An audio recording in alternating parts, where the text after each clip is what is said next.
So right now the doors are locked, as you can tell.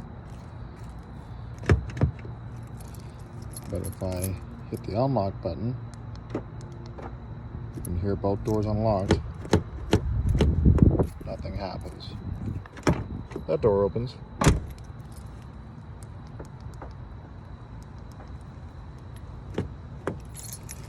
I put the key in the lock.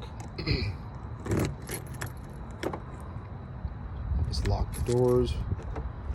1, 2, both doors are unlocked. Still nothing. So I have to roll the windows down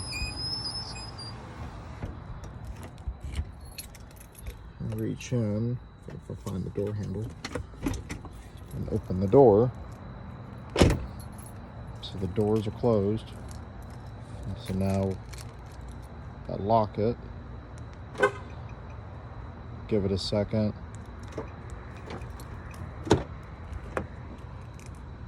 So fucking weird.